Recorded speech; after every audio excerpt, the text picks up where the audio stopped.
Welcome po sa ating pong devotional Bible message po ngayon. Welcome po sa aking din pong YouTube channel, Ruben Caponitan Jr. At sa aking din pong Facebook channel. Ngayon po ay medyo mabagyo po ngayon sa ating pong pag-aaral. Bagyong Ulysses po, signal number 3. Pero hindi po hadlang ang ating pong pag-aaral ng salita po ng Diyos sa Book of Genesis chapter 7 verse 4 and 5.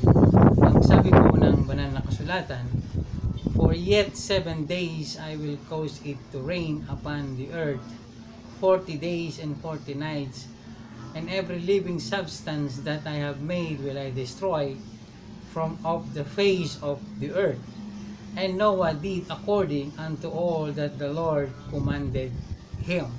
Mga minamahal, sabi po ng banal na kasulatan, noong panahon po ni Noah ay mas matindi po ang bagyong nangyari. Po dahil nga po ang Diyos po ay tumingin sa tao.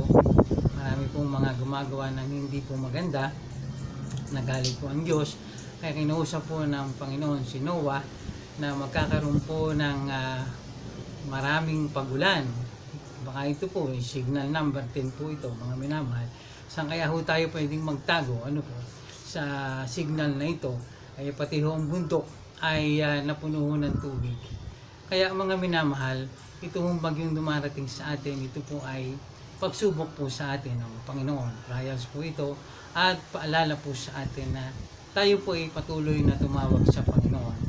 Nakagaya po ng inutos ng Panginoon kay Noah, na si Noah po ay nangaral ng salita po ng Diyos. Kaya po napakahalaga na siguraduhin natin na tayo po ay sumusunod sa kalooban ng Diyos. Hindi man tayo perpektong mga tao, Kristiyano, pero pwede tayo makagawa ng maayos po, no, sa harapan ng Diyos. Higit sa lahat ay tanggapin natin si Jesucristo bilang ating Panginoon at tagapagligtas. Hindi po kayo tumatanggap, mas maganda po tanggapin natin si Kristo sa ating puso bilang ating Panginoon at tagapagligtas. At higit sa lahat, tayo po ay ma-please natin ang Panginoon upang ang bagyo po sa atin ay huwag naman pong sobrang lakas. Kagaya po nito, paano? Saan tayo magtatago nito? Kung mayroon po nito, buti na lang po, wala na po itong ganito na 40 days and 40 nights na ginunaw ng Diyos ang mundo sa magitan ng tubig. Kaya ho nangako siya sa atin na hindi na niya gugunawin ang timpong mundo sa magitan ng tubig, dahil po sa nangako siya sa magitan ng rainbow.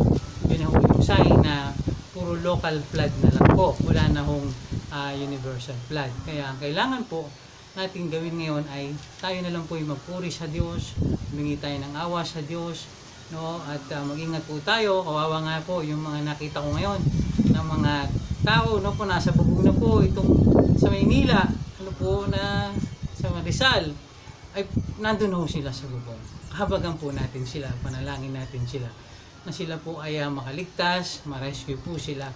At sana po ang Diyos ay maawa po sa atin.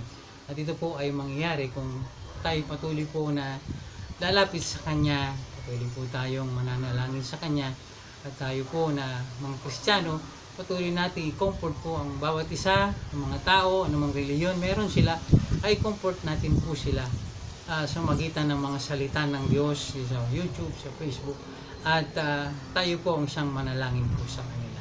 Mag-ingat po tayo lagi. Salamat po sa inyo pong panonood at pakikinig.